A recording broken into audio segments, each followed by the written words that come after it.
এসেছি নতুন একটা ভিডিও নিয়ে মুভি রিভিউ বস চ্যানেলে। তো গতকাল রাত্রে একদম লেট নাইটে অলমোস্ট বলতে পারা যায়, তো একটা মুভির ট্রেলার বেরিয়েছে, ঈদ উল ফিতরে বেরোচ্ছে। সেটা হচ্ছে রাক্ষস, সিয়ামের অভিনীত। সিয়াম হচ্ছে আমরা অলরেডি আমরা অনেকেই বাংলা দেশি যে নাটক তাতে দেখেছি। ফ্যান ফলোয়িং আছে এটা বলবো না, একদমই নেই। বাট একটা কথা কি, অপূর্ব, আরফানিসো বা মুশারফ করিমের মতো ওই লেভেলের ফ্যান ফলোয়িং নেই। ইভেন মানে ওদের থেকে অনেকটাই কম আছে ফ্যান ফলোয়িং দেখতে গেলে, ঠিক আছে। তো ইভেন তো যাই হোক, তো আমি জিনিসটা হচ্ছে যে রাক্ষস যে মুভিটার ট্রেলারটা দেখলাম, ঠিক আছে, ট্রেলারটা দেখার পর আমি একটা কথা বলবো। অ্যানিমেল থেকে কপি হলো তুফান, অ্যানিমেল থেকে কপি, সরি তুফানের থেকে অ্যানিমেল থেকে পুরো কপি হলো বরবাদ। সেম সেম মেহেদি হাসানি হচ্ছে ডিরেক্টর।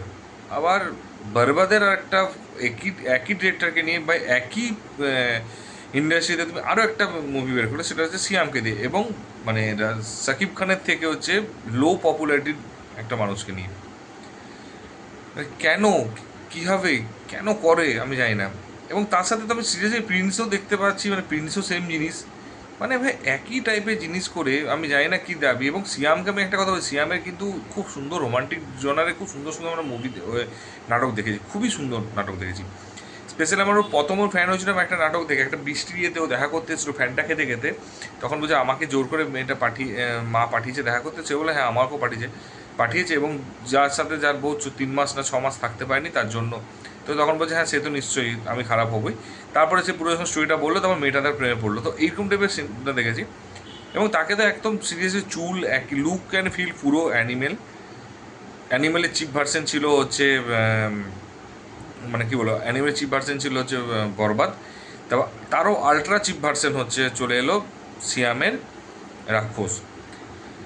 মানে ইভেন পুরো টেকনিক হোক, মানে অ্যানিমেল হোক বা এদের হচ্ছে ওই মানে হেলিপ্যাডে যে লড়াইটা হলো, বা চুপ করানো, বা যে হাতে কালারফুল মেশিন গান নিয়ে যাওয়া, সেম জিনিসটা হচ্ছে প্রিন্সে। মানে একই জিনিস দেখতে পাচ্ছ, একই লুক অ্যান্ড ফিল, একই স্টাইল, একই রকম, একই কালার গ্রেডিং। মানে ট্রেলারে যাওয়ার আগে আমি বলছি, মানে এত বাজে এবং হচ্ছে এত মানে বাজে লেগেছে। এবং সিয়াম সত্যি কথা বলতে কি, মানে একদম ছাপড়িদের যাকে বলে, ছাপড়িদের হচ্ছে একদম মানে ফ্যান হতে চেয়েছো নাকি? ওর কি ফ্যান ছাপড়িদের ছিল না, কিন্তু ও সে সেম জিনিসটাই করলো, ছাপড়িদেরই লেভেলে করলো। আমি সিরিয়াসলি বলতে কি আমার মানে ভাষা খুঁজে পাচ্ছি না, এতটাই বাজে লেগেছে ট্রেলারটা। কারণ ট্রেলারটা যদি একটা স্ট্যান্ড অ্যালোন হতো তাহলে ডেফিনেটলি আমি বলতাম ভালো। বাট অলরেডি এর অনেক বেটার ভার্সন দেখে নিয়েছি, তার থেকেও একটু খারাপ ভার্সন দেখে নিয়েছি, তার থেকে খারাপ ভার্সন আমার দেখতে হচ্ছে এটা। মানে তুমি ভাবো দুটোই সিনেমা, মানে বরবাদ 1 বরবাদ 2 হচ্ছে লড়াই করবো হচ্ছে ঈদ উল ফিতরে। মানে আমার হাসি লাগছে ভেবে,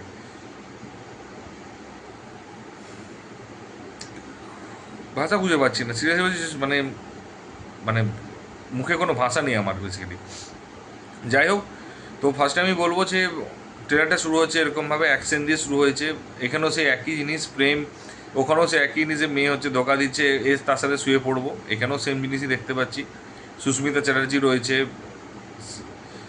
সুস্মিতা চ্যাটার্জি মেন হিরোইন রয়েছে। তারপরে হচ্ছে তারপরে হচ্ছে স্পেশালি মানে আমার মানে অবাক লাগছে যে জিনিসটা, কেন সুস্মিতা চ্যাটার্জির মতো যে এত সুন্দর দুখানা ভালো ভালো সিনেমাগুলো বাংলাদেশ, রাবণ হোক বা মানুষ হোক, তারপর তুমি এইরকম একটা সিনেমা চুজ করলে, যেটা সত্যি কথা বলে আশা করিনি। এবং এখানে অ্যাক্টিংটা মানে এক তো হচ্ছে সিয়াম, আমরা অ্যাক্টিংটা ভালো বলবো কী হিসেবে ভালো, কারণ পুরো কপি হয়েছে, ডিটো কপি হয়েছে। তা সেটা কী করে আমরা ভালো বলতে পারি? সেটা আমরা কখনো, আমি আমার নজরে কখনো এটাকে ভালো বলতে পারি না। তো কী হলো, তো ও প্রথমে ওই সুস্মিতাকে ভালোবাসাতে সব কিছু, তার সে হাসলে হাসতো, সে কাঁদলে কাঁদতো, সে কষ্ট পেলে কষ্ট পেতো। তো প্রচণ্ড ইমোশনালি ওকে প্রচুর মনে প্রাণে ভালোবাসতো, এবং সে তখন ধোকা দিয়েছে। তারপর সে শুরু করলো লড়াইটা, এবং তারপরে সে প্রত্যেককে হচ্ছে খুন খারাপ একদম করছে প্রত্যেকটা জায়গাতে। এবং খুন খারাপ করছে এবং কেন, এবং মুভিটা দেখলে বুঝতে পারবো যে কেন কীভাবে ধোকা দিয়েছিল, এবং তারপরে যে কেন এরকম হয়েছিল, রাক্ষস কেন তৈরি হয়েছিল, এবং সে কাকে কত কীরকম রিভেঞ্জ নিয়েছিল, এবং রিভেঞ্জ কীভাবে নেবে, কতজনকে মারবে, সেই সবইগুলো দেখা যাবে। আর কতজনকে মারবে মানে ভিলেনটা কতটা পাওয়ারফুল, সেটা হচ্ছে মেন বিষয়। তো এটুকুই মানে ট্রেলারটার মধ্যে হচ্ছে। ট্রেলারের পজিটিভ দিক এটাই যে প্রচুর খরচা করেছে, লুক অ্যান্ড ফিল খুব ভালো লেগেছে। লুক অ্যান্ড ফিল খারাপ বলবো না, লুক অ্যান্ড ফিল সত্যি খুব ভালো লেগেছে, খরচা যেহেতু করেছে। দ্বিতীয়ত হচ্ছে মিউজিকটা বেটার লেগেছে একটু, ঠিক আছে। মানে ইভেন আমার পার্সোনালি হচ্ছে বরবাদ থেকে আমার এটা বেটার লেগেছে। এবং আর পজিটিভ দিক বলতে কিছুই নেই, এবং নেগেটিভ দিক বলতে পুরোটা copy copy copy, copy, action sequence copy, action জায়গা প্লেস কপি। জিল্লু ইভেন ওই ক্যারেক্টারটাকেও কপি করেছে, ডিরেক্টর সেম করেছে শুধু, ঠিক আছে। তারপরে হচ্ছে যদিও হচ্ছে এখানে আমাকে যদি মানে সাকিব খানকে বেটার লেগেছিলো কিছুটা, এখানে একে একদম মানাচ্ছে না, ডায়লগ ভালো নেই, একই রকম ডায়লগ কপি, স্টাইল কপি, তো ইচ অ্যান্ড এভরিথিং কপি, তো পুরোটাই নেগেটিভ বলতে কপি, একটাই বাংলা কথাই বলবো। তো আমার ভালো লাগেনি, যেহেতু আমরা অলরেডি দেখে থাকো এরকম লেগেছে, অবশ্যই জানিও কমেন্ট বক্সে যদি, এবং আমার মতে তোমাদের যদি মনে হয়েছে, যদি কোনো বাংলাদেশি ভিউয়ার্স দেখছো তাহলে অবশ্যই কিন্তু কমেন্ট করে বলে যে হ্যাঁ আমি ঠিক বলেছি কি না, নাকি তোমাদের মনে হচ্ছে আমি ভুল বলেছি। যদি তুমি কমেন্ট বক্সে কমেন্ট করে জানো, না দেখে থাকলে গিয়ে দেখে এসো, ইউটিউবে আছে। আর যদি ভিডিওটা ভালো লেগে থাকে তাহলে বন্ধুদের শেয়ার করে দিও, এবং লাইক কমেন্ট করতে ভুলো না কিন্তু। আর যদি চ্যানেলে নতুন হও তো সাবস্ক্রাইব করে দিও এবং নোটিফিকেশন বেল আইকনটা টিপে দিও। তো দেখা হচ্ছে পরের ভিডিওতে, ভালো থেকো, take care, tata, bye by.